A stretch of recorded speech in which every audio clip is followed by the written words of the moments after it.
Au nom du Père, du Fils et du Saint-Esprit. Amen. Loué soit Jésus-Christ à jamais. 23e dimanche du temps ordinaire, année C. Nous avons à vivre des décisions et des choix radicaux pour notre vie. Nous avons besoin de discerner sur nos engagements, sur l'orientation que nous donnons à notre vie avec la grâce de l'Esprit Saint. Demandons toujours à Jésus ce pourquoi nous existons, ce pourquoi il nous a envoyés dans le monde. Quelle est ma mission? Quelle est ma vocation? Alors la première lecture est tirée du livre de la sagesse, chapitre 9, versets 13 à 18. Quel homme peut découvrir les intentions de Dieu? Quel homme peut découvrir les intentions de Dieu?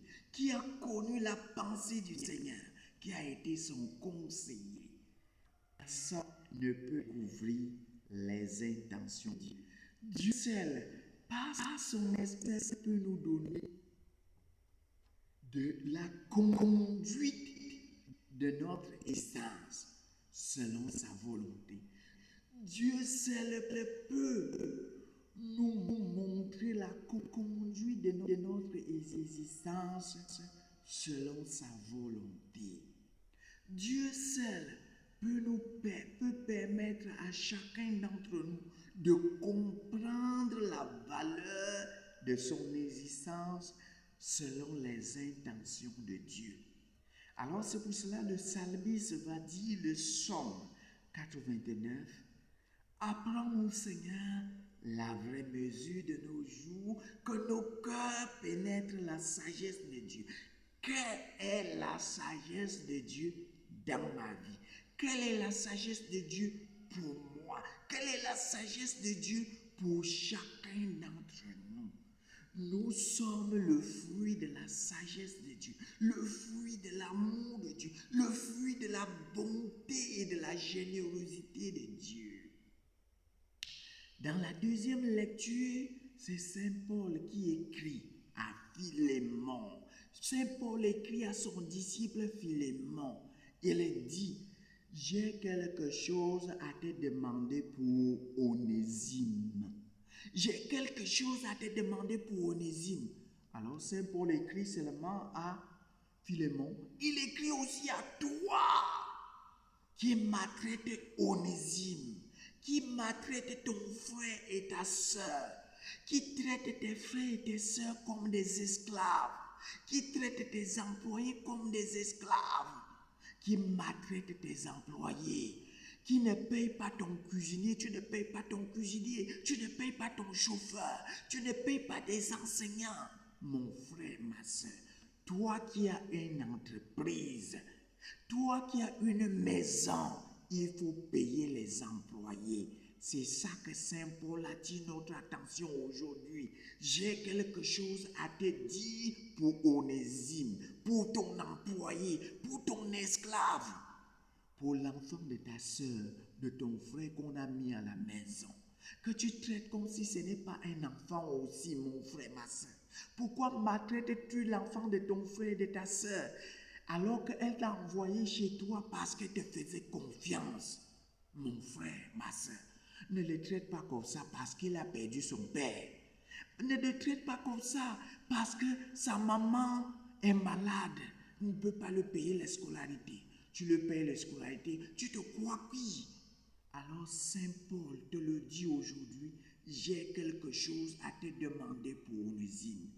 Il dit, Paul dit à Philémon, je te renvoie Onésime, alors traite-le selon ta foi, traite-le selon la foi, traite-le selon ta croyance, et non les règles du droit, et non les règles légales de la société. Parce que la société a souvent des règles qui ne sont pas les règles moraux, qui ne sont pas les règles évangéliques.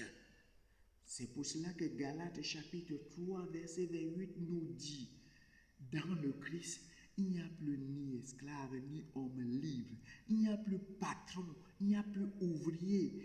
Alors, il n'y a plus prince, il n'y a plus roi, il n'y a plus esclave ou homme libre. Nous sommes tous frères. Alors, nous devons traiter les autres en frères dans le Christ. Nous devons traiter ceux qui sont à notre service en frères parce qu'ils nous servent comme des frères. Ils nous traitent comme des frères, c'est pour cela qu'ils cuisinent pour toi. Quand le mois arrive, tu tournes, tu ne veux pas lui payer le salaire. Quand celui qui travaille dans ton entreprise, le mois arrive, tu ne veux pas lui payer son salaire. Tu dis que oh, il a détourné ceci, tu vas couper son argent. Ce n'est pas juste, mon frère et ma soeur, ce n'est pas juste. C'est ça que Saint Paul attire notre attention. Il faut prendre les décisions justes, les décisions honnêtes. Il faut avoir les choix. Si tu as choisi le Christ, alors et ton frère, ton employeur a aussi choisi le Christ, vous devez vivre en frère, en chrétien. Et là, tu dois pratiquer les lois évangéliques. Dans l'évangile d'aujourd'hui, le Saint-Évangile de Saint-Luc au chapitre 14, versets 25 à 33. Des grandes foules faisaient route avec Jésus.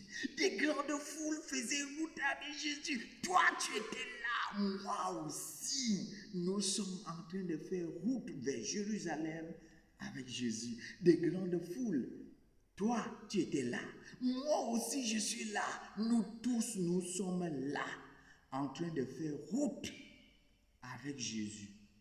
Alors, qu'est-ce qui arrive en route? On dit que Jésus se retourne. Jésus se retourne pour nous regarder. Alors, ceux qui suivent Jésus, Jésus va retourner le page de leur vie. Jésus bouleverse tout. Il retourne nos vies. Pour tous ceux qui est à la suite de Jésus, Jésus tourne tout à l'envers. Parce que nous vivons à l'envers, il tourne tout pour être juste. Comment il veut bouleverser notre vie pour qu'on puisse avoir un Secula Christi juste? La Secula Christi, avez-vous une idée claire de votre suite du Christ, de votre baptême, de votre engagement à la vie chrétienne? Avez-vous une idée claire de votre engagement baptismal, d'être disciple de Jésus, d'être élève de Jésus, de marcher à la suite du Christ, la Secula Christi? Alors, celui qui veut suivre Jésus doit faire des comptes, doit s'asseoir et réfléchir, mon frère, ma soeur. Parce que suivre Jésus a des exigences claires. Il y a des exigences. Il y a des décisions à prendre. Il y a un basculement de notre vie quand nous voulons suivre Jésus. Il y a un changement radical. Il y a une conversion. Il y a une conversion. Métanoïa. Métanoïa. Alors, il y a les trois conditions dans ces deux paraboles que Saint Luc nous présente aujourd'hui en ce 23e dimanche du temps ordinaire année C. Luc chapitre 14 verset 25 à 33. Les trois conditions pour mieux suivre Jésus sont: première condition, si quelqu'un vient à moi, si quelqu'un vient à Jésus, il doit préférer Jésus à son père, à sa mère, à sa femme, à ses frères et sœurs. La préférence, Jésus doit prendre la première place. Il doit préférer Jésus aux autres. L'amour de Jésus doit primer par rapport à l'amour des frères, à l'amour familial. Cet amour familial qu'on appelle l'amour sorgué, l'amour d'appartenance. Parce que tu appartiens maintenant au Christ. Tu appartiens au Christ. Le Christ doit prendre la première place dans ta vie. Le Christ doit être le premier servi, le premier aimé. Nous devons aimer le Christ plus que ton père, plus que ta mère, plus que ta femme, plus que tes enfants, plus que tes frères et sœurs.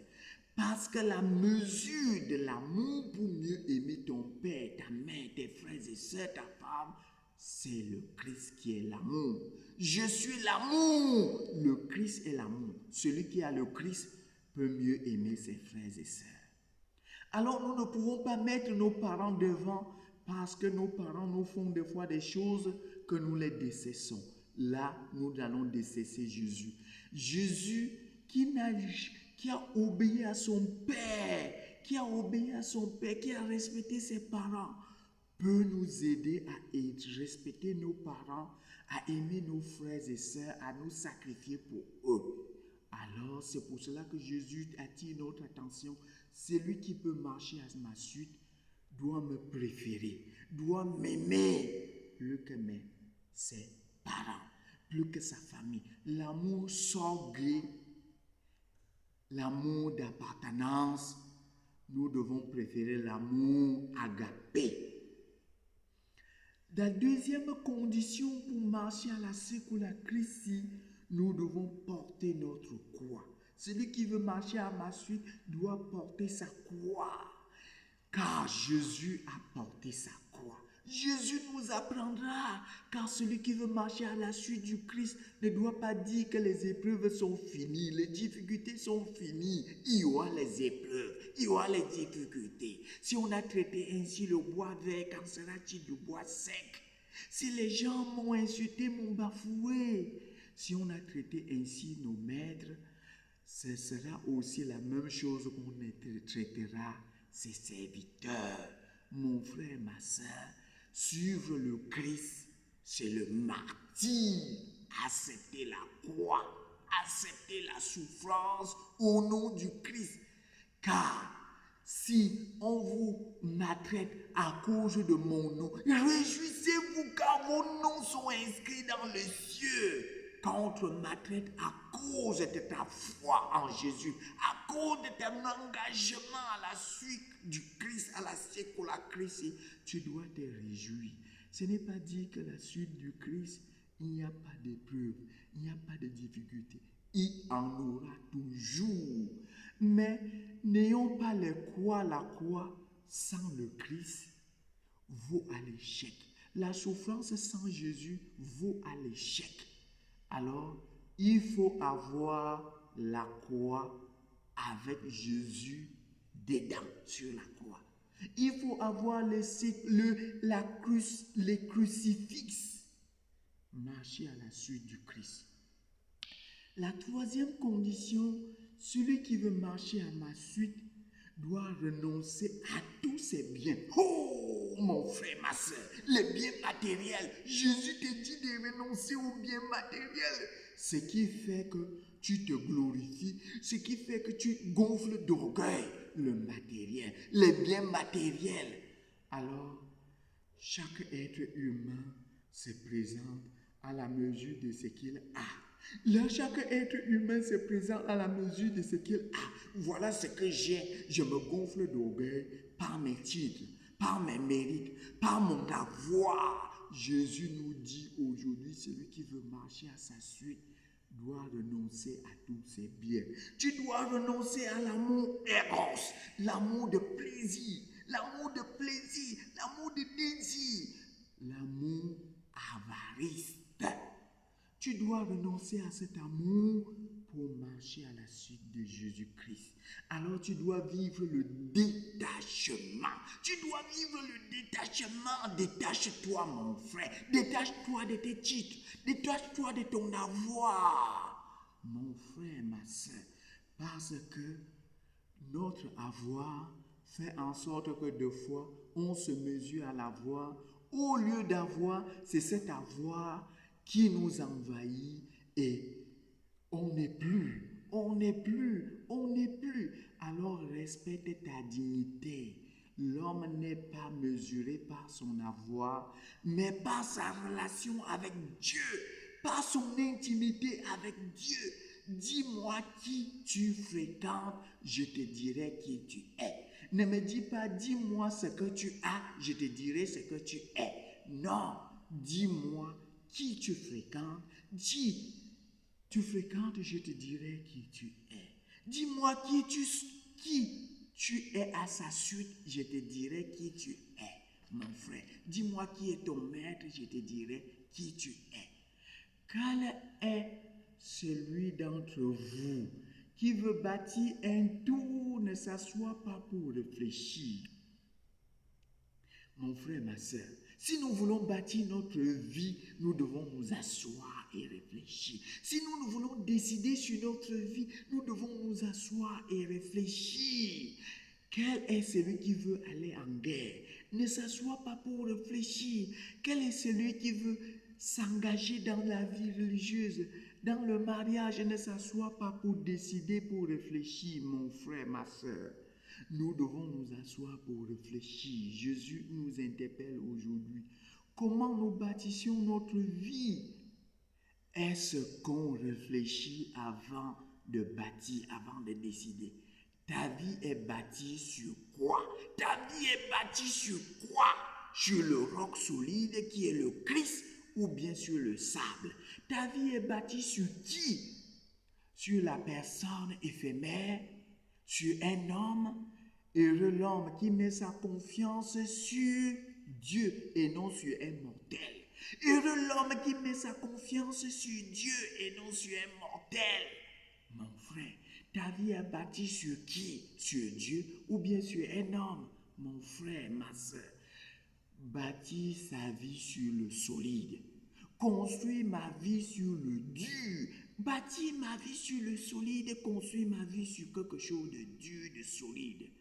Alors un philosophe, Zygmunt Bauman, va nous parler de la société liquide parce que dans nos engagements, dans nos mariages, dans les engagements de la vie consacrée, dans le pétrisme, aujourd'hui les engagements sont des engagements éphémères, passagers.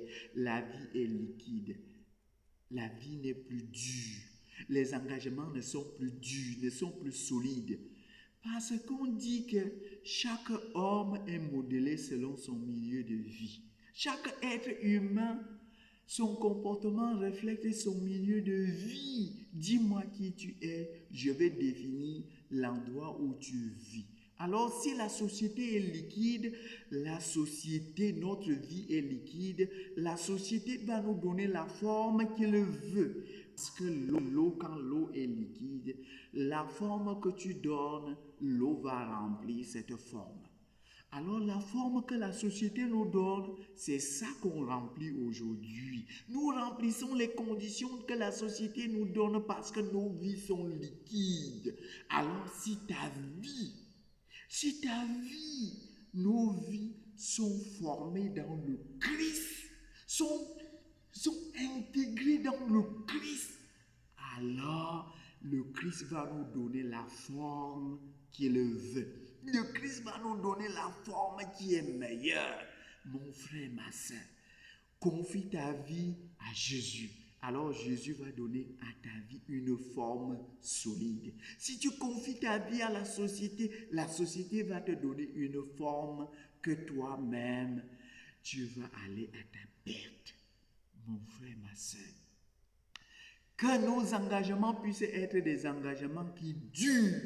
Nos engagements puissent être des engagements qui durent. Que nos liens du mariage, que nos noces puissent être des noces qui durent. Que nos relations puissent être des relations solides. Que nos rapports puissent être des rapports solides. Et non des trucs liquides, éphémères, passagers. Que le Seigneur nous bénisse en ce 23e dimanche du temps ordinaire année C, où le Seigneur nous invite à réfléchir sur notre vie, sur l'orientation de notre vie.